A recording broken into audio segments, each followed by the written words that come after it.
nice curtains.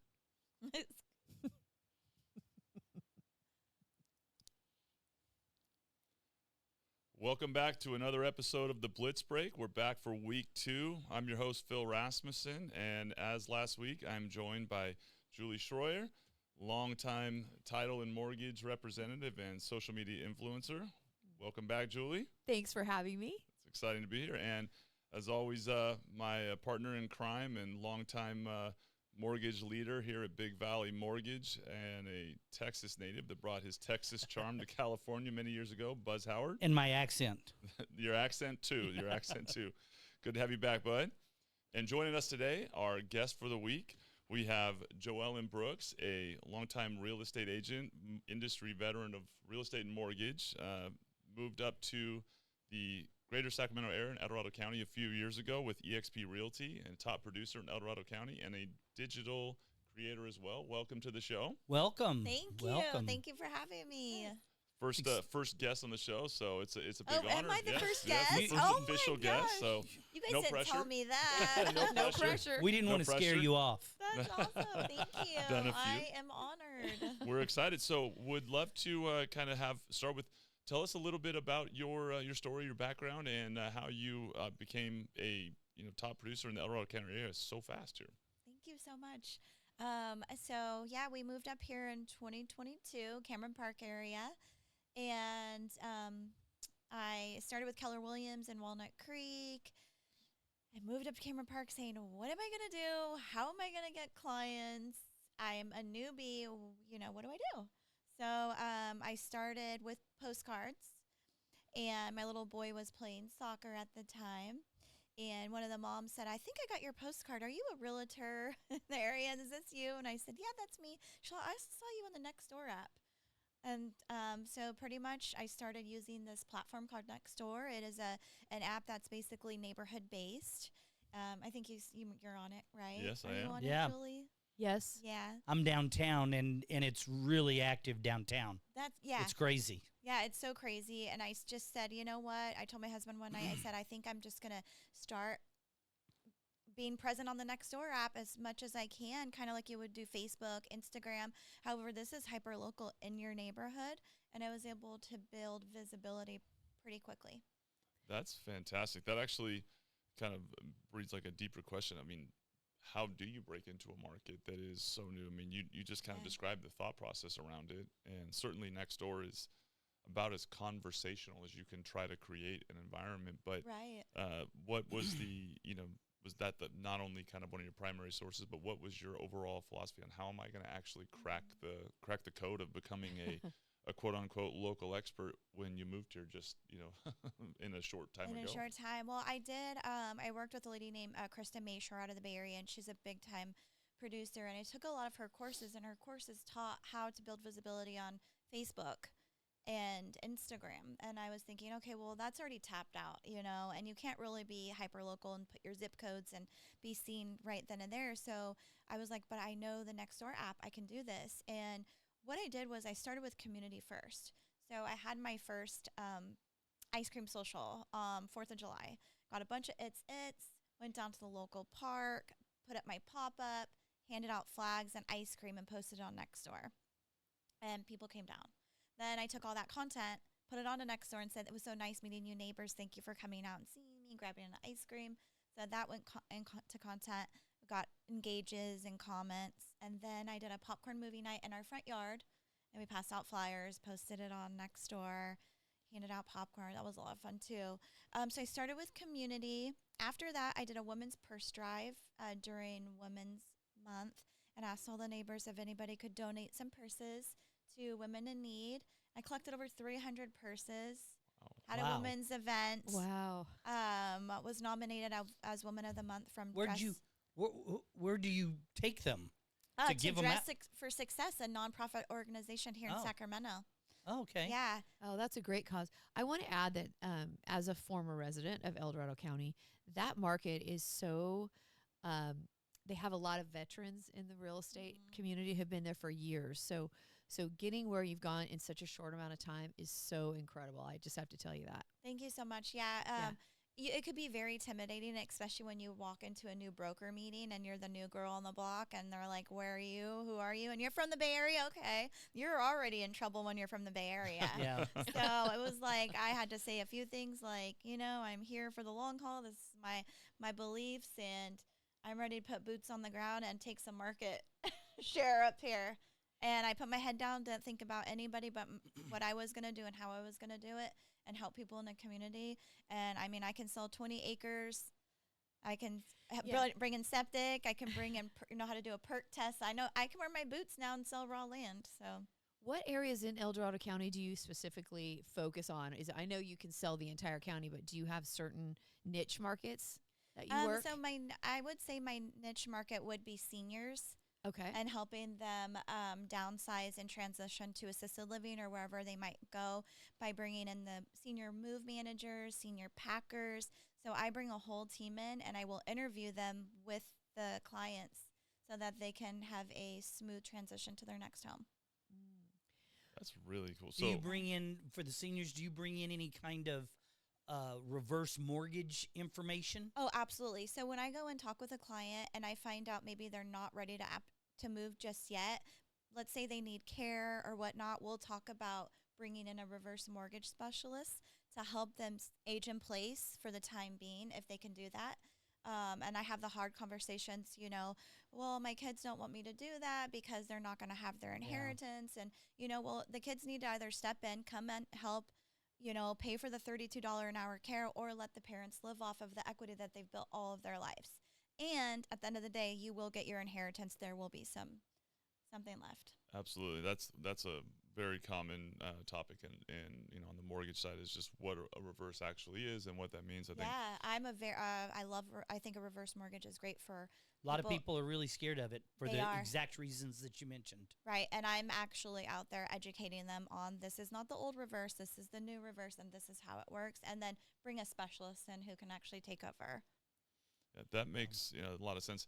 I would imagine you're seeing too, because this is what we see a lot of is people that are even those that are in a home that they bought say 5, 6, 7 years ago or 4 years ago, before interest rates and the environment changed, and just with the cost of inflation and things and living, like they are not as comfortable financially as they were, and they're trying to figure out what moves. Like they can't necessarily sees the upside of maybe a smaller home and seeing as much of an improvement in their payment maybe as they previously would. So they are assessing, how do I improve my just lifestyle comfort, and that reverse is a common conversation. Yeah, and I talk to them about also reverse purchase and how they can leverage using the reverse purchase. But again, bringing a specialist in. But I just kind of touch on the little things that I know about it, and then have my team come in. Also, if there's a safety, if there's a throw rug or they need grab bars, I can have an eye to do a quick assessment and say, you know what, I think we need to bring somebody in. If you're going to stay here, here's the contractor that can add these. So my goal is to help them age in place, if that's what they would like to do, safely. Yeah. And if not, then I'm here to help them transition. And a really cool thing, actually, EXP has a new partnership with a company that allows us agents to now receive referral fees based on being a placement specialist. So we're the only brokerage that's doing this right now. So what that means is that an agent, if you're certified as a senior placement specialist, you can go into assisted living, and instead of getting a $1,200 referral fee, you can actually get like 3% of the rent. So it's pretty cool. I don't know what the placement specialists are going to think about us now, because we are now going to be certified to help seniors transition and, be compensated. Very, very cool. So in the market as a whole up there, what's the current environment like? Is it pretty active? It seems of late, there's certainly an increase in the number of homes on the market in general right now, and buyer behavior has always has certain tendencies. What's the current environment like? Yeah, so right now, it is a slower environment. It's very emotional, both on the buyer and the seller side. Homes in Cameron Park, I think we have about 67 listings right now active. Days on market's about 39 days before you can get in a contract. And what's impacting us is the Bay Area. The Bay Area typically will go into escrow within 4 to 5 days. Now it's taking them anywhere from 60 to 90 days to sell a house. So 25% of our buyers are coming from the Bay Area into El Dorado County. I have one property that was in contract 3 times and fell out because the client couldn't sell their houses in the Bay Area. Wow. So that's a huge impact right now. How is fire insurance affecting you in that county? And I'm only asking that because my parents were like drastically affected. They live in Pollock Pines near Sly Park Lake. And I think their fire insurance went up over 50%, way over 50%. Yeah. So it really affected them on a fixed income. So how is that playing out? You know, on the buyer side right now, I'm pretty much getting everybody's their fair plans approved. I haven't had any situations on the buyer side. As far as my seller side, they're moving, so I haven't seen any effect on any of the buyer or the sellers that I'm working with right now. I have seen some houses that are currently listed, one with a $14,000 fire insurance. Wow. It's sitting because of that when the house down the street was only like $6,000. So that is impacting, but it hasn't happened to me, but I see it happening to other agents. Wow. So, yeah. That's pretty significant. Yeah. Well, Yeah. I think that particular topic of fire insurance and just all the variables that go into a home, I think are always really interesting when you think neighborhood to neighborhood, and we're obviously being local is. And when you're lending, they have to qualify for that payment for the fire. But so far, it hasn't affected the clients that I've been working with. So I was looking at your social media, and it says you're a digital creator. It lists that first. So you mentioned the Nextdoor program. What do you think is like coming next? That's a great question because I'm already thinking about what am I going to do. So it's a great question. Something's coming next. I know it's Nextdoor for sure. Nextdoor has grown so much. With our title companies, we can pull a farm and pull up we can say, oh, we want to see everyone that's been there for 40 years, no mortgage, with stairs, and use the Nextdoor app to go in and look for their names and see what they're doing, and then connect with them on Nextdoor and then drop off a CMA or whatnot, right? So that's huge. As far as what's coming next, I don't know. I'm just going to concentrate on Nextdoor. I think that's what I'm going to do. I do have 40,000 views recently on my social media, on my Instagram, which has been really cool. When I go to a listing presentation, most recently, I won a listing in Folsom because they did see my social media. They see the high-level marketing that they bring in. They see that when I show them my views, who's watching my page, it's LA in the Bay Area, and most of our buyers are coming from Los Angeles and the Bay Area to here. So they could see that I can get 40,000 views on their home without just putting a sign in the yard. And that's my thing about a digital creator. Not only am I just marketing to the local MLS, I also come from a team of 600 agents from the Bay Area. So, and I'm on a heavy team here. So you don't just get me, you're getting me like across a couple cities. A couple platforms. Yeah. I think we have obviously a social media influencer here, and how I think it's funny to hear just a minute ago that your initial connection with Julie was from her her TikTok social media funny. influence. I know. I was like, that's a TikTok lady. Now she got plastered. What? That is funny, but you bring up a very valid point. Like the whole sales process in real estate is changing so drastically. As a title rep, really to pick an effective title rep, it's the title rep with the most influence, wouldn't you say? Mm-hmm. Because if their reach is grown and they have a bigger reach, then that helps you as well. Absolutely. I would think. So as a real estate agent, the consumers are more knowledgeable. They can look up more information. Mm-hmm. So the true value the agent brings is their reach to bring buyers to buy their house. Yeah. So you nailed it. I think I've seen, and I work with a lot of top producers, that the reason they do win listings is because the consumers look at their LinkedIn, their Facebook, their Instagram, their TikTok. They're like, are they well networked, and do they have the reach to sell this house? Yeah. So it's totally changed Absolutely. from probably 3 years ago. Yeah, absolutely. And when I moved up to El Dorado County, I already came with that.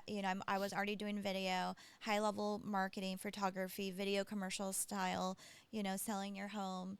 So I knew that I was already ahead of the game coming to El Dorado County. So I knew that was going to help me even more. Was it a little bit different because of the clientele were like, wow, we're not on this social media, but I'm like, yeah, but look, this is where we're going. This is what we can do. And I won listings from that. I was told, hey, we chose you because you came from the Bay Area. We chose you because of this marketing that you're doing. Well, that's a big, point too, that I think the social media game, I mean, it's been happening for a long time now, but certain little changes kind of highlight why the value exists. As a seller, when the market's extremely hot and you can basically put your house on the market and have 5 or 6 offers, within a day, your kind of criteria that you are prioritizing is slightly different, where you can just pick someone that you maybe know or a friend. But when it's, hey, we need to make sure that that person that's going to be listing our house has those connections, has that reach. I think it's escalated where that is on the priority list for sellers that are aware that if we don't pick wisely, that person may not have enough reach to get enough eyeballs on our property. Right. And I think that's changed a lot as the market's changed, just in terms of everyone realizing I can't overlook that. And we talk a lot about it, and I'd be curious with you two that have done it, just for those that have been in the business a long time and have maybe taken that maybe too slowly or just kind of shied away from diving in. It is such an important thing not to become a quote unquote social media personality or even an influencer specifically, but to just be credible. Be credible, the visibility. I think that it will impact their business at the end of the day. They want to see your face. They want to know and like and trust you before you show up to the house. So I'm already winning. I just got a message yesterday morning from Nextdoor. Looks like you're the go-to person, very knowledgeable in the area. I would like to list my house. Got a call. And, I'm not paying any referral fees for those. Those are organic messages and calls and appointments that I'm getting based on being visible in the market. I can go to a restaurant in Cameron Park now and have someone come and say, hey, you're the Nextdoor lady, and thank you for what you're doing in our community. And, I can go to the gas station and get called out, hey, can I get your business card? And I'm like, me, yeah. So it's like, that's the visibility. That's already winning before you show up. And that's what one of the agents that I followed in the Bay Area and took her courses, that's what she was talking about. Already people know, like, and trust you before you even show up to the door. That's huge. Yeah. They know me. They can see everything. I'm a mom, I'm not just a realtor. Not just a realtor. Well, I want to dig into that a little bit more, but I want to ask, because we've got some interesting points. When you're deciphering all the criteria on a home, how high up the ladder would animal crime be is an interesting question, because recently we were reading some stories, and here's a couple stories that I'll share with the group that I think are fairly funny. There's a story recently about a lady that owned a home in Magalia. It's about 90 miles north of here. And she had a series of burglaries in her home that led her to, moving out and spending no time there, so it's vacant. But since then, now bears are repeatedly breaking into the house. So there's actively activity on, the crime that the bears are committing. And then there's another story in Stockton where there's apparently an illegal pet pig that has been roaming the streets and city of Stockton, that it's arrived at the city council. And this was just last week at the council last meeting. week at the council meeting, where the pig gets loose and digs up everyone's front lawns and destroys their yards. And apparently the pig's name is Wiggly, and it was reported to Animal Services. So I think that's. I remember a few stories in my career of turkeys and coyotes and different things being in effect, but where in the ranking Cameron Park has some wilderness is the animal influence, or in this case, animal crime. I haven't heard anything like that. No. Oh my gosh, that's that's funny. Yeah, no, we haven't heard anything. I haven't heard any animal. No Piggly Wigglies there in Cameron Park. No. What's the most is there a transaction in your career that maybe have the most kind of bizarre thing that you can recall that's worth telling, where something crazy happened along those lines? Anything like that? Never put your lockbox on the door handle. And I see that all the time. I had a listing in Richmond, and I had my super lockbox on the iron door handle, and they broke the door handle off, took the super off, got the keys out, broke into the house, and partied. Oh, And I wow. Partied. Yeah, and That, partied. that made the sellers really excited about your lockbox. Yeah, they So were. where do they you suggest putting the lockbox? like on the water meter or On somewhere. the water meter. Yeah. Okay. I All right. mean, I don't know how they're gonna if they can get it off there, but they got it off door handle. So they broke the door handle, and I see it all the time now, and I'm like, no, no, no, you don't want to do that. But I would say that's probably the most interesting thing that's ever Interesting like story. really. I remember years ago reading, being at a big event with real estate agents for a company, and they were reading a letter from a home buyer that had purchased a home, and it was to their brokerage about the transaction, and the entire letter was this insanely dramatic breakdown about the turkeys in the neighborhood and the fact that they wouldn't have bought the home had it been disclosed that there were turkeys in the neighborhood. And Oh. this letter, you would think, was written by, who's the author that writes like the SVU, and like it was the Oh, most goodness. dramatic, and everybody in the room was in hysterics. It was just so like dramatically written and Well, I'll hilarious tell about you, what up they in did. Cameron Park, I have a house in Cameron Oh. Park, and the strangest is the peacocks. Yeah. Because yeah. if you're not prepared for a peacock, they scream. Oh yeah. They sound exactly like someone getting murdered. Oh yeah, I haven't heard that, but And yeah. so if they're in your yard or behind your house and you didn't know it, and they start this whatever their call is, Yeah. Call of the Wild. The peacock If call. if you don't know what it is, you're on the phone to the police. It's like Someone's being someone next door is being murdered. And so the peacocks, the turkeys, foxes. we have up the in- coyotes, yeah. Coyotes. But you have mountain lions too. A Oh, couple years yeah. ago, you had mountain lion problems, and that was maybe before your time. But remember that Yeah. it was on Oh. the news. Yeah, I believe it. Our dog got out one time. We have a half Great Pyrenees, half Australian my. Shepherd. Oh my gosh. And he got out last year, and all of a sudden, the deer are running, and he's chasing the deer down Knollwood and all around. And we jump in the golf cart to try and like stop him, and kids are out, and deer are flying down. I'm like, oh my gosh. That was kind of like, what? We're in the country. We're in the country. Foothills. welcome to Sacramento. Right. like- Well, it's Cameron Park. It makes a lot of sense. Ottawa Hills, where we are right now here in Roseville. I was here on a Sunday doing some work, and I looked out, and there was a pair of coyotes right outside of our Yeah, field, the- and you don't realize. I mean, they are we have everywhere. we but have a couple of turkey that ongoing. When you walk out, they'll be out here in the yard, just under this window. I've never heard you call yourself a turkey, Buzz. Well.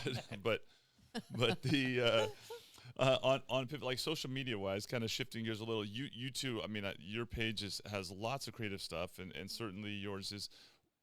What is your strategy or your thought process around creating content, creating and posting, and coming up with things to post? Because that is, I think, something that was speaking to the audience and the industry of people that do what we do. That's actually a lot of times one of the things that people find to be the hardest is, what do I say? What do I do? Is it all just content around real estate, mortgage, title, and maybe nothing engaging or personal? Or, so finding that blend. So what's your guys' strategies? How do you guys I approach think it's that? like the 80-20, right? The 80-20 rule. Yeah, I know? would say, and I'll speak first for the people that have a really hard time embracing social media and really executing on it. They're just like, I don't want anything to do with it. I think you need to take probably 2 platforms, whatever they are, and do 3 posts a week. Start small, but be consistent and do it without fail. And all you need to do is copy the posts that are doing well. So for instance, on TikTok, if you wanted to do a top real estate post, you would say top real estate post, and all these videos would come up with millions of views. You just look at it and copy the content, not verbatim, but kind of make it your own. And that's how I would make all my content. So I stole my content from people that already proved that the video was viral and that it was content people wanted to watch. So don't recreate the wheel and R&D it. Rip Yep. off and duplicate. Rip off and duplicate. I like R&D. that. It's a Tom Ferry's word. R&D ripoff. I R&D, like that, rip off R&D. and I duplicate. Yeah. like that too. That's good. See, Yeah. that's such a Yeah. an important point to not recreate the wheel, right? Like Yeah. you can be yourself without having to somehow have the brilliant moment. I think that's the other thing. Like you don't have to have the world's first idea in this area to be engaging, but that's important. You really don't. And a lot of people don't know that on TikTok, you only need 1,000 followers, which isn't hard to get. I mean, I could give you ways to do that. Yeah. To put your website on TikTok, which gives you access to millions and millions of people. So people don't know that. You only need 1,000 followers. So, if you can get there, you open up a whole world of an audience. So that's one, maybe something you don't know. And then on Facebook and Instagram, the more videos you do, and they don't have to be long, they could be like 7 seconds. They could be a picture of you at a winery or just anywhere in the mountains with a quote overlay on the top for 7 seconds. And another pro tip, it doesn't count as a view unless people watch it through the entirety. So the shorter the video, the more views you're going to get because people are going to watch the whole thing, the more the algorithm will push it out. That's why a minute video on TikTok, it's hard to get traction because they got to watch the whole thing for TikTok to realize, okay, somebody watched the whole thing, I'll push it out. So you got to be careful. And when you're starting out, I would really suggest shorter videos. I was listening last night to some news, and they were talking about, I believe that it might be YouTube, but they're coming out with an AI platform that will take a still photo and turn it into a 7 to 10 second video. I've seen it. I saw it at demo in Florida. It is insane. And it's coming soon. Yes. To where you just take your photo, and I guess you can tell it, well, this is what I want it to do for 7 seconds. Yeah, and they do it by having you read like a 2-paragraph text, so it actually records your voice inflections, your tone, the way you move your head, and AI can take that one still picture and make it look like you, Buzz, exactly like you. A little bit scary, I'm not going to lie. Yeah, I've seen Are you that. saying I'm scary? No, the video, no, the concept. Sorry, Buzz. Yeah, you can have your own AI assistant. I can have my own AI assistant that will make calls for me, answer my calls, my voice, everything, my moves. So when to me, this is a really important component of how we move forward because there's so much value in the efficiency and the ability to provide service, speed, and accuracy that we're rapidly, not necessarily acquiring, but getting our arms wrapped around how to use effectively. But then on the flip side, there's also ways that it can be used that can depersonalize and kind of breed a level of distrust. And am I actually dealing with a person that's going on? Yeah. And finding that balance. Like, how do you think, in the world of AI, like what the most impactful and best way to maintain the aspect of the human accountability and connection that people want, organic and authentic, and all of that, while still leveraging all the benefits of being able to create scale and efficiency and service and speed that these tools bring. I think we use a lot of tools with our team, which are really great, where we can't sit there and text and follow up, or but we do have a system where we can just click a template, or we actually have this AI lady that will do it. And so she'll send me a text every morning and say, "Good morning, JoEllen." I call her Betsy the booking fairy. And she'll say, "Good morning, this is what you need to do today." I'm like, "Okay, can you respond and let Tom know that I'm going to meet him on Wednesday?" So she'll send the text message for me. And that's been so helpful. Or, "Who do you have an appointment with today?" And she'll go and put my appointments in. I will get on the phone and really speak to people. Okay, so what she just said is such a valuable point. So we get caught up in social media and AI, and there's so much automation. I think the people that are going to succeed in the next 5 years are the ones that combine it with the personal touch. High tech, high touch. High tech, high touch. And Yeah. I think a lot of people forget that touch, and that's what makes that's who's going to win. The blend of the two, right? Like, and if you don't learn how to use the tools, then you get overrun by the people that are using them while doing it, because they can get to more people more often. So you have to learn how to use them, but you can't remove yourself from the equation, right? Like that's the hard, Correct. and that's Especially in your that's a recipe. database.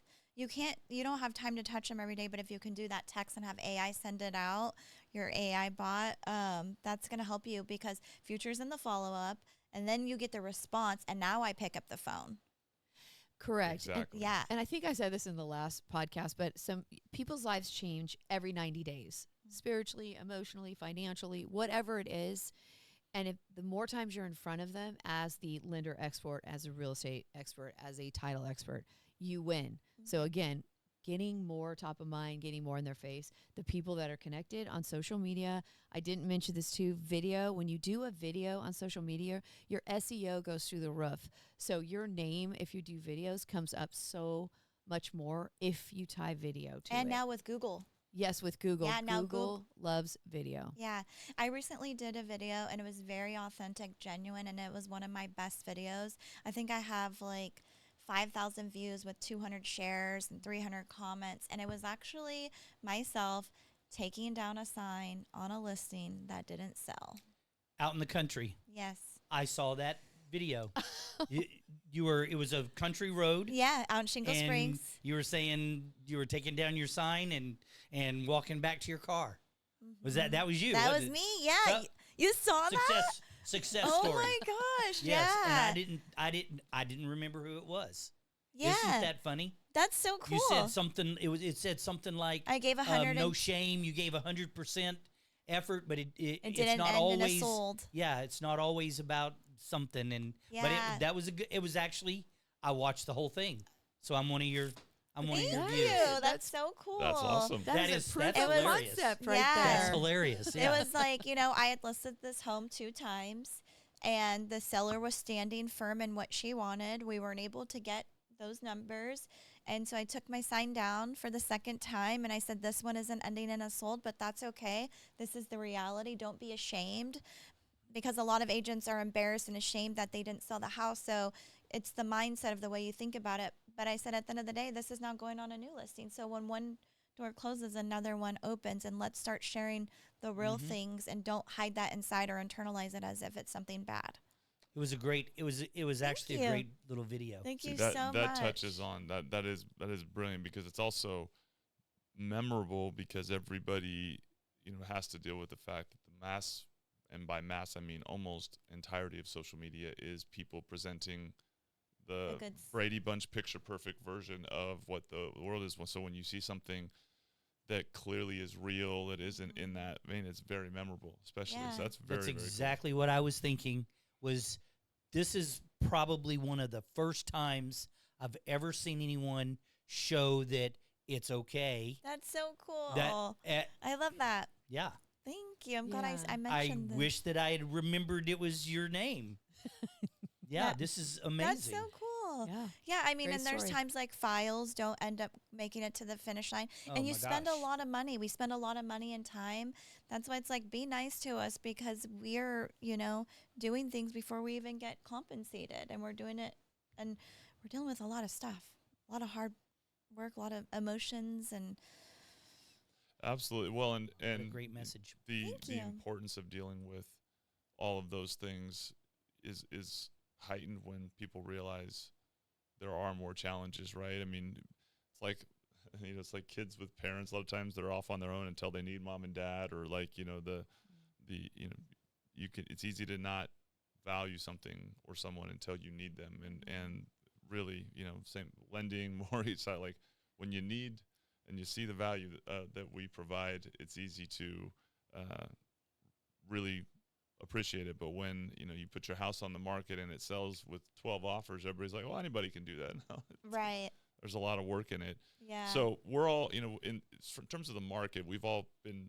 challenged in different ways over the last several years, and you moved up here right around the time that everything shifted. So Yeah. what's the latest buzz? Any of the news? I know we were talking last week a little bit about obviously the ongoing fight for the Fed, some of the recent. Do you have some financial updates for us that we can share with viewers? Actually, we're kind of in a blackout week for the next Fed meeting. So before each Fed meeting, they kind of black out all the news, and in preparation for the next Fed meeting. I believe it's next Tuesday and Wednesday. And right now it's pretty much all the betting people are saying, yeah, there's no way that the Feds are going to lower rates. So it looks like we're going to continue on, unchanged rates. There is this huge battle for the Fed right now. Actually, President Trump is really negative with Powell, who is the current chairman, although he was the one that nominated him back in 2017. But they're having difficult conversations. Trump really wants the Fed to lower the rates. Powell wants to hold back and not lower the rates yet. He's still afraid of the economy, heating up with more inflation, that type of stuff. There is the Fed chair. He serves for a 4-year term. His term is going to be up in May, and it looks like he won't be nominated again. It looks like there's a couple of people that are out there that are heir apparents. Scott Bessent, he's the current Secretary of the Treasury. I don't think he wants the job. He's talked about it. There is a guy named that's one of the governors named Waller that everybody's kind of betting on, and he really wants to lower interest rates. He's been very vocal about lowering interest rates. So Trump is very high on him right now. So it looks like next week will be a busy week. We'll have the Fed meeting, and probably it'll be a kind of a nothing burger coming out saying we're not going to change interest rates. We're still in a holding pattern. I think that they will say that towards the end of the year, we'll probably get one move, maybe two. I would bet it'll be like last year where they went a quarter down and then another quarter and left it alone. So that's kind of what all there's a lot of people that bet on this. All the economists, they do this and put their opinions out, and that's kind of the popular opinion right now. So I don't think we're going to get any lower rates from the Feds. From the Fed move.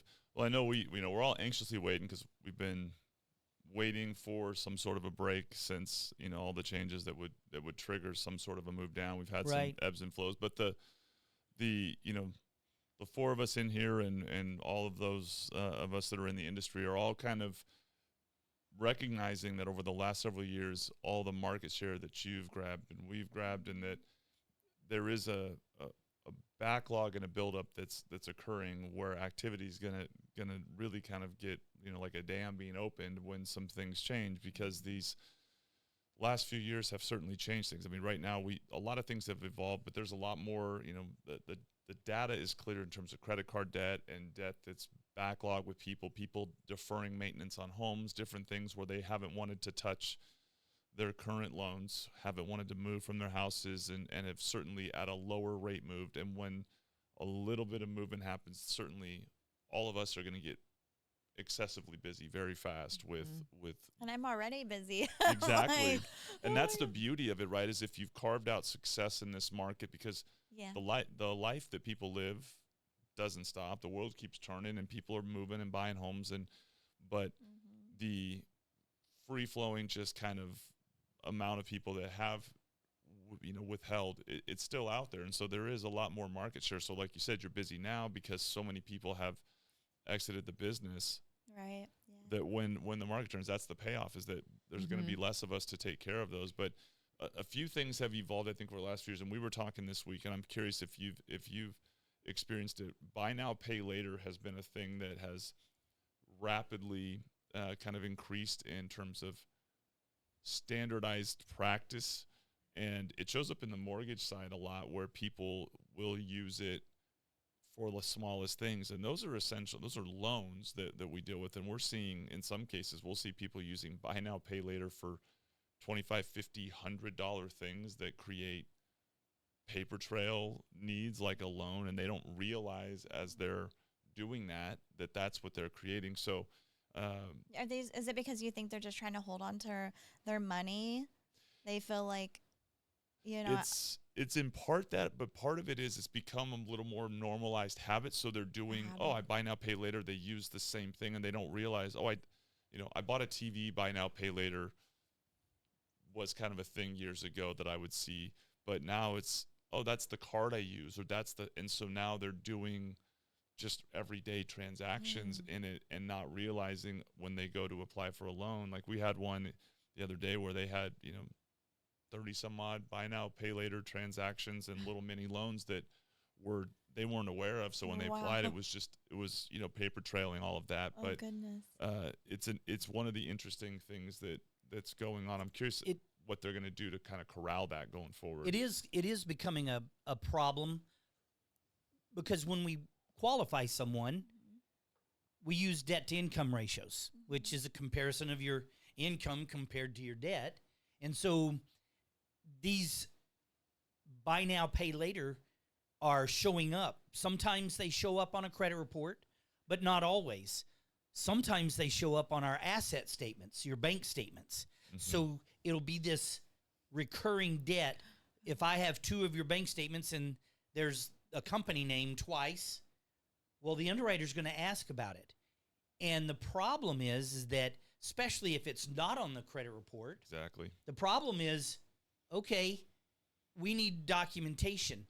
And unfortunately, that industry hasn't really evolved to the point where it's easy to get the information. Sometimes the borrower went to, let's say, Best Buy. And so they think, well, this is Best Buy. But Best Buy uses a vendor that is different from them. So you can't get the information from Best Buy. Well, how do I get it from this company? And so you down this rabbit hole in the process, and it's very difficult. That deal that you were talking about actually extended that escrow 2 or 3 weeks just because the loan officer and the processor and the buyer and the agent were all chasing this documentation down the rabbit hole until they finally found it and could document it for the underwriter. That's the key point you just mentioned. It's a big deal. Yep. Fannie Mae and Freddie Mac, they require that we count it as a debt. And the problem that we're facing, FHA and VA are still looking, the word from them is, we're looking at this and we're trying to figure out how to document it. And so some of it is left to the mortgage company. We're on our own because it's still a debt. They haven't given us direction, but we still, so as a company, well, what do? So there's a lot of ambiguity on how to document this, and even not a lot of consistency between, let's say, one company and another company. So as a realtor, you find that I'm talking to one person, they say, oh, don't worry about it. Talking to another person, they're going, yeah, we need to document this. So that's a lot of problems out there in this field until we get it, buttoned up. Well, and that's I think the biggest kind of hook that affects like on the lending side and works its way to the real estate side is that they don't always, and a lot of times aren't on the credit report. So when you establish your initial qualification and you don't have the detailed bank statement breakdown, you're not always aware that these things exist until you. So then, depending on how much it is, most of them don't affect the DTI towards qualifications. It's mostly just like, okay, this payment has been on there, 5 straight months, but it's not on the credit report. Everything else is on the credit report. So it becomes this kind of, we have to look for that. Do you guys ask that as a standard question now? It's becoming a thing that we're doing now because, it's like you learn the lesson when you have one, like the one we just described, where you're like, wow, that was, and literally you're talking like $20 and $30 payments. Now, the consumer's not doing anything because most people don't live their life about, well, I'm worried about whether I'm going to qualify for my loan. They just live their life. But then they get into the loan, and you're like, wow, if I knew, I certainly wouldn't have spent $300 payment or whatnot. That's good to know. I'll definitely keep that in mind. Paying off these little $100, $150, that all add up. $75. Speaking of debt, let's talk about student loan debt. I just had my daughter's loan out of nowhere because she forgot about it. came back into Ah. play. Yes. Yeah. I was like, Yes. I've done a lot of What? research That's on this. new. It's Okay. happening. It's crazy. There's been this 5-year Mhm. period Mhm. where they forgave it. They put it on hold. Well, they didn't forgive it, Right. but they put it where you didn't have to make the payments. Let's just Correct. put it that way. It's deferred, right? Yes. It's deferred. Yeah. Yeah. Well, as of May, with the new administration, it's like we're not forgiving. Mhm. You're going to pay this back. And Mhm. so, did you know this? This is crazy. There's 1.8 Trillion. $1.8 trillion in student loan debt. It's more. It's crazy, I didn't know but that. it's just one of those things. And right now, there's 42 million consumers with student loans. Only 38% of them are making payments. So think of that default rate. Mhm. Yeah. They'll start getting a 30-day notice. Mm-hmm. The Treasury has started sending out 30-day notices, and if you don't get on the payment plan, You're getting your credit garnishments are coming. and their credit lates too, right? Yep. Yeah. It'll be on your credit report. Yeah. Yeah. It's no games. I know Yeah. that for Yeah. sure. They Nice. can come after up to 15% of your income per month. Wow. They can garnish up to 15%. Wow. I think It's peop- crazy. It's really sad. there's a lot of fraud too on forgiveness. Have you heard about Yes. that? Yeah. I've heard different stories, but please go into it. 'Cause Yeah, it I mean, is I don't scary. know, but I know she was getting calls like every day on forgiveness. But then you give them your social and you give them Mhm. everything, and then they're off to the races. So you got to be careful about that too. Yeah. But I don't think there's any forgiveness unless you guys Yep. are aware of any plan. Not No. any forgiveness planned. Yeah, That was knocked down by the Supreme Court. yeah. Right. Nor forgiveness for the incessant number of phone calls that come to our cell phone related to all sorts of stuff like this. Right. I don't forgive the, Yes. the endless Yeah. barrage that I Yes. get. Yes. It's You But know, it is absurd. crazy, and I stutter because think about 42 million borrowers. Yeah. Only 38% of them are paying on time. That's a Gosh. huge amount of people that are going to start showing up on credit reports Yeah. with delinquencies right. Which will that kill we're a going to deal, have right? to deal with. Yeah. we'll have to deal You got to with pay that. it off Yeah. in the transaction.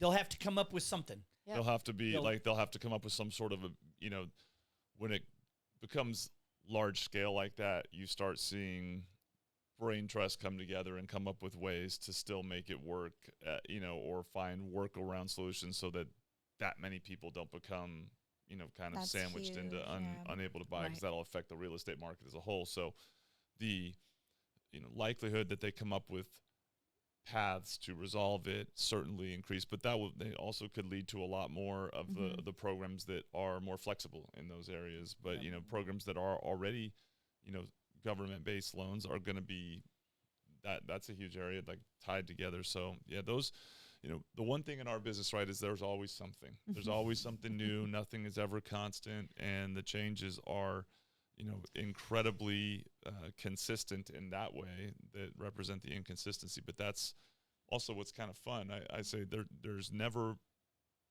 a loan that's the same or a transaction that's the same.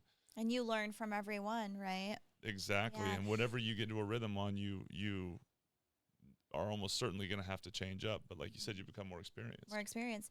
And there was one thing I should have touched on. You asked me if anything was different or any transactions that I came across that were worth telling, and there is one Please. that I should have told. Placer Title is my title company, and one of my listings, we got an offer on it, all cash. So we're like, okay, close in 15 days. Okay.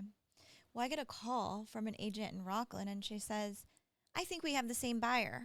I said, what do you mean? She's all, yeah, your buyer wrote an offer on my property here in Rockland for $2 million, and we're supposed to close already. I'm like, really? She's like, yeah, and the EMD was returned. I said, what do you mean the EMD was returned? Yeah, and we think it's fraud. Apparently, when they went to wire the EMD in, the wire went to another account. And so she's saying these things, and I'm like, oh, well, okay, I'm not sure. I really can't listen to this. I can take it in, but I can't do much with it because this is not what I'm experiencing, but I did take it in. And on this side, their side, like the seller called the buyer's involved, like they're talking madness. Like it's very heated. Very heated. Very heated. And I'm over here trying to stay calm and collect and pray this is going to get through. And if I see any red flags, I'm definitely going to notice it.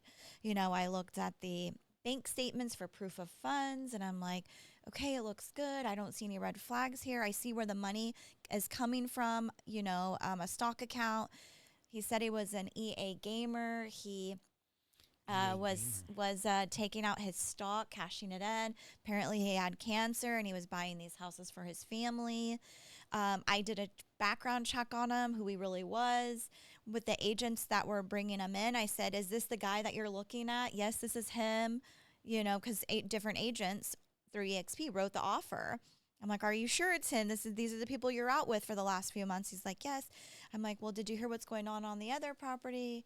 And they're like, yeah, but you know, his banker is saying that they accidentally wired the money to the wrong account. So these agents are the same agents for the Rockland and mine.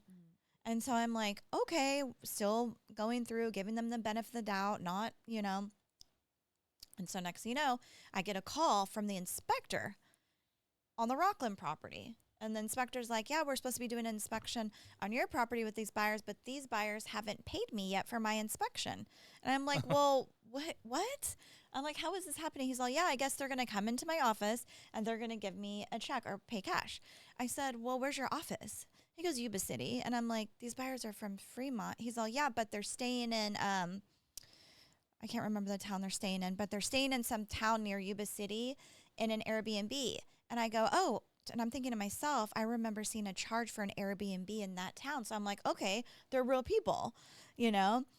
So he's all, yeah, so we're supposed to do inspections on your property in Shingle Springs. And I said, okay, let me know if he comes in and pays you. So I guess the guy goes in and pays him the inspection fee, falls out of contract on the Rockland property, but is still moving on with our property. Well, at this point, the EMD isn't in on my property now. So we're giving him an extension for it. And my escrow officer at Placer is reaching out to them on a daily basis, the buyer's agent and the buyer. And we never received the earnest money deposit. And we never closed. They just disappeared? They just disappeared. And the agent's text messages, when they would meet the people, I saw like the money being debited out of the bank statement that I have. So I asked for the original proof of funds, which showed $4 million in there. Then $2 million's gone. That went to supposedly the Rockland property, right? So now I have an updated proof of funds for my property, and I'm looking at these transactions that are being held and then are taking place, like at a boba shop, and I'm looking at the realtor showing me text messages because I still want to confirm, show me that you really have been with these people. But then they came on my property, although I wasn't there with them, and the inspector met them. So we never closed. But I don't know what happened. So I think there is some type of fraud out there. I don't know where that money went. Like, where'd the money go? Wow. Well, he's a gamer for sure. And he's a gamer. Yeah. And the scary thing is the daughter of my listing was a gamer. Oh. So now I'm starting to but I'm just an agent. I can't be the sheriff. The sheriff so, detected that. So we didn't know, nothing was taken from us but time, So. Oh, you got lucky. Gamers make more than professional athletes. I don't know if you know that. But I dated, before I was married, I dated an entertainment litigator, and I saw what those people made. I could not believe it. The gamers. The they kids, make more. The kids just sitting and playing. Yes. Yeah, and I games. saw the stock from EA Games. But so what happened was he using somebody else's paid bank statement, like. Oh, interesting. We've seen it all. I'm telling you. Makes you wonder what the angle was. What were they trying to gain? And apparently they had gotten him approved with a lender too, and the lender saw their ID and everything. So no, what were they trying to gain? What was the game here? What was the? They didn't gain me. They didn't get me. I won. Well, did you know the buyer's agents? They're legit. The buyer's agents actually had done a open house for me on one of my listings in Rockland before. So they're legit. Yeah. Okay. But I'm telling them at this point, I'm writing the broker. They're going to know everything. If you guys are in on this, you're in trouble. You know? Well, it is hard not to carry, kind of whatever you You want to had call to- it, a little bit of like scar tissue around that. You have to You had to look stay for mutually things. and unbiased. And Yep. the other agent was threatening. I mean, they were making Yeah. things that you could get in a lot of trouble. So I was like, I'm not going that route. Yeah. You You got know? to be careful with it. It's absolutely. I mean, especially with EMD, the EMD world, and like we talked about it last week, just the fraud around where that money can go, and Yeah. the people trying to capture, taking that money, but also just the idea of what an EMD is and retaining it, releasing it, all of that. Mhm. That's always been one of my things around EMD, release from buyer to seller, and kind of what that stands for. And that's why you really want to have a great relationship with your escrow officer, so you can share these things and say, hey, can you reach out to them? Can you see what you can do? I don't know. You always want to make sure someone else knows, especially escrow, your Mhm. escrow team, because they're handling the monies. 100%. without a doubt. Well, and your seller doesn't know. They're relying on you, Right. Correct. and that makes you look bad. Yeah. And I was very transparent with my seller. Sure, Yeah. sure. So on the kind of as a group here with the industry as a whole and all the things that we're kind of seeing, we're heading into the end of summer now, right? And lifestyle of a human being, families, and what they deal with, school years, sports seasons. It's getting close to football season, so fantasy football season's coming up, and people like to be in their homes for football season, but we're hitting that point in the year where people are thinking about, I need to be in my home and settled for the kids' school year because summer's coming to an end. What kind of seasonality happens is usually teeing up, and then we get to the holidays. So what's been kind of your experience towards the end of summer over the years as we head into the season that you see as a distinct difference, or any changes in the way people operate? Right now, I think that we are actually picking up more traction right now. I am also a Zillow Flex agent, so I have a lot of showings from clients moving to the area. And one of my open houses on last Sunday, we had 15 people, and 8 of them came from the Bay Area. That's huge. That hasn't happened over the last 90 days. Like, this is the first time since, I would say, last year where we had an influx of them coming up. So I think the people that need to sell are going to sell, and the people that aren't, ready will stay. But I think we can change in the next 30 to 60 days. And I think we are. That interest rate will have a big impact on our volume. You know that. Even if it's just a little Just a little just breathing a room. little breathing room, it would make such a big impact. But we're similar. We're steady. There's Yeah. not people are on vacation right now. August is another big vacation month. But then sometimes we'll see an uptick in September. People are going back, and then October solid, and then we'll start to see that downturn at the end of October, just because Thanksgiving and Christmas. Mortgage all has gas. always Interest rate's going to been- be the most important That is key. going to be the biggest. that'll key part. trigger it.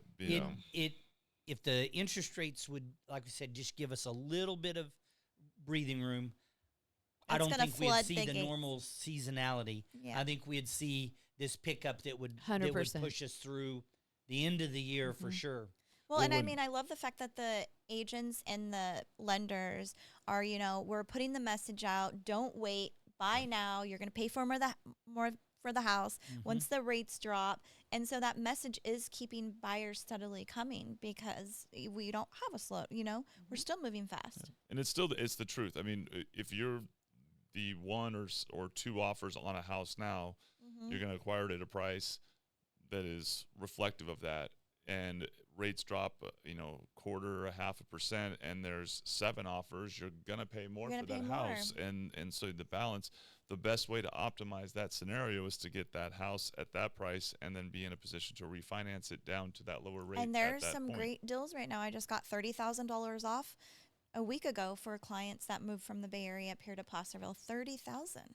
Yes, sellers are getting a little bit Yeah. more lenient for sure. For sure. Well, and the seasonality in my experience in mortgage, personally, as an originator, I was always busiest in like November, December, January, Mm-hmm. around the holiday seasons when people could have, okay, you close the loan so they don't have a mortgage payment for that month The or the 60 month following. yeah. So like Christmas gifts and holiday expenses, they're like, it's a little extra free flowing cash. We're gonna push that out right now. That message. Yep. Get in so that you can save some money. Put some money, if you, especially if you're doing like a rate and term where you're including their costs or updating the escrow, so they're getting a refund on their old escrow balance, and so you can kind of in those months you're acquiring a little extra free flowing cash. And so I was always really busy, and I do think that we see a little rate dip. You take all of those things combined, that's what from a mortgage industry perspective, it's usually like the flip of a switch on a light to where that move happens, and then the next thing you know,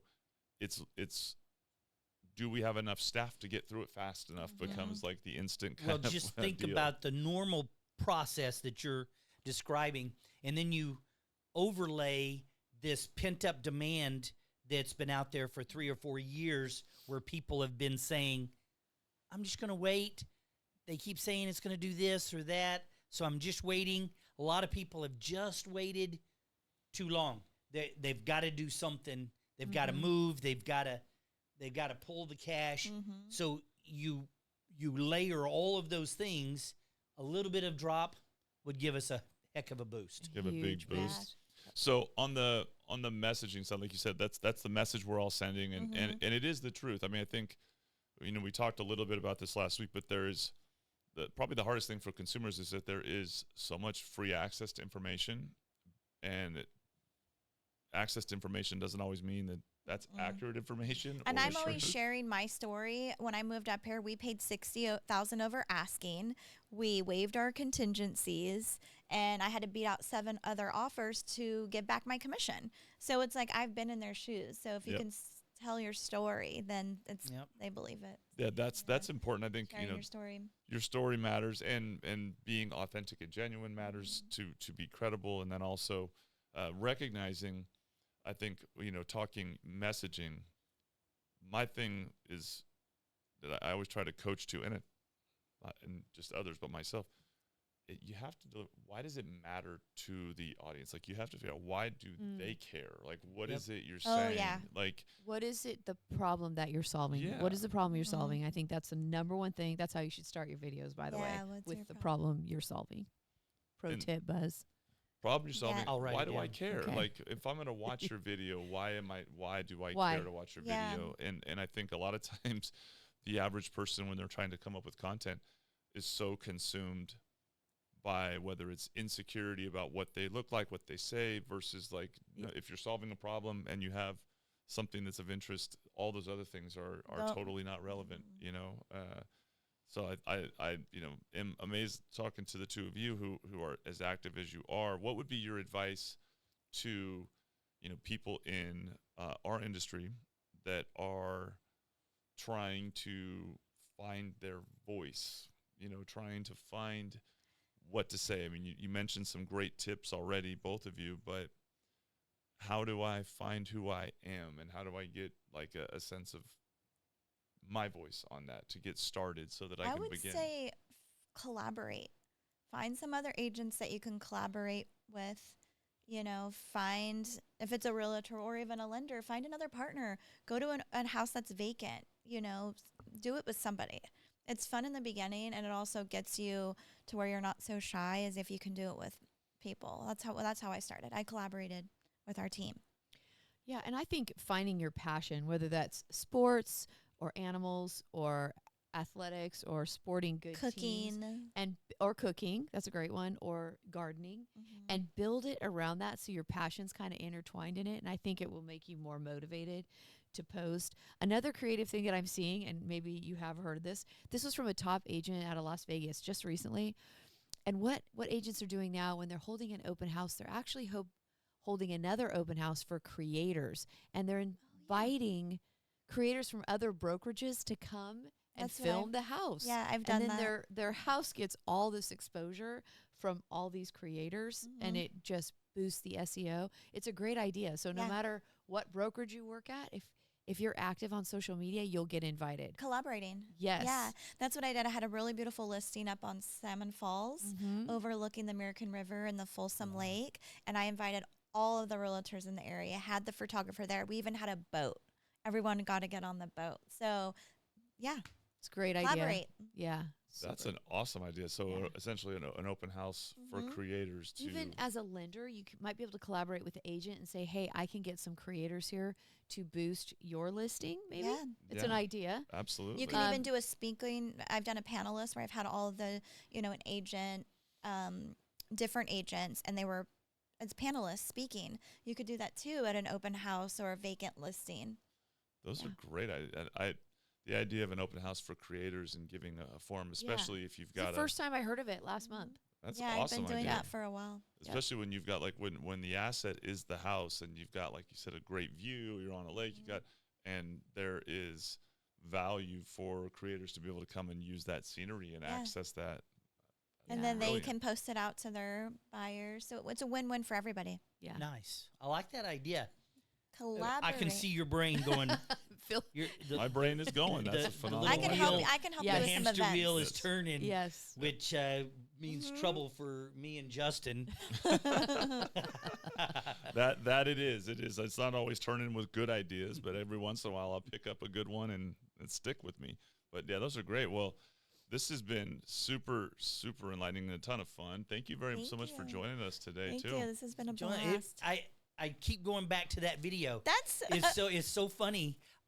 It was within the last week that Yeah. I saw this. Was I it think I within the- sent it. I posted, I think, last week. Or yeah, Uh, yeah. Yeah, out of country road. Mm-hmm. Looked like it just caught my attention, and I related to it so well, and that's so funny that you're here today. I know. That's so cool. Yeah. And her video, the video you're talking about, Uh-huh. because you were humble and Yeah. it was almost like, it's not like people love to watch failure, but you opened up Yeah. that it was kind of a failure. You know what I mean? It wasn't, but you know what I mean? I think that really resonates with your audience. So the more That is so authentic you can good. be and humble, the better. Yeah, People you almost admire it. started to cry. It was like, Yes. oh Aw. my. Some people I did, they felt bad. They're DMing me. I'm like, it's okay. It was only for a minute. We're okay. On to the next, I think people admire Mm-hmm. when people are able to articulate and handle a perceived failure or perceived negative outcome Overcoming. with humility and articulating it in a way that people can respect. I know people. I mean, I admire it because for the average person, that's when you generally clam up, don't have a lot to say, don't want to share it because you don't know how to share that without it. So when people are able to do what you did and share that in a way, people admire it because they're like, I wish I could do that. And so you immediately are taken by that as humble and kindness. yeah, and, that's, I wish I could do that because it's not hard to celebrate your wins. Like most Right. of us are pretty comfortable Yeah. with look at what happened. That was awesome. yeah, look at this listing. Look at this. Yeah. And I do that. Now I'm like, you know what? I want to show them that this is what happens. This is normal. I It's think okay. you should lean into that. Yeah. Thank you. I agree. I've really enjoyed meeting you and having you here today. Oh my gosh, I have likewise. Thank you so much. And I will do that. Thank you for that advice. That's fantastic. So Julie, any parting thoughts for today? I would leave you with consistency with your contacts and collaborating. 3 C's. Have a 3 good, Cs. solid sphere of influence. Dial that in. Be consistent with them and communicate them with them on a consistent basis. The 3 C's. Love that. How about you, Mr. Howard? Any parting thoughts? Appropriate ones. Appropriate thoughts. I'm just so glad to have both of you ladies here with us, and it's been fantastic, and I look forward to more with both of you, Thank you. Thank I you, would love Buzz. that. and even you, Phil. I've enjoyed you and your new shoes. They are new for one day. That's right. Thanks, American Pacific, for these. They're great. That's so cool. Yeah, congratulations on that. Thank you. We're thrilled. And any final thoughts for while we have you here? I would just say, yeah, collaboration. If you need a buddy, reach out to me because I'd love to make content with you. I like to throw events, and I would love for you to be on my list. I think we will be. I think so. Well, that's it for today. This was a fantastic Thank episode. you. Thank you to all three of you. Thank you for Thank you joining for having us. me. Thank you. And Thank you. Phil Rasmussen signing out as your host, and we'll see you all next week. Bye. See ya. Woo!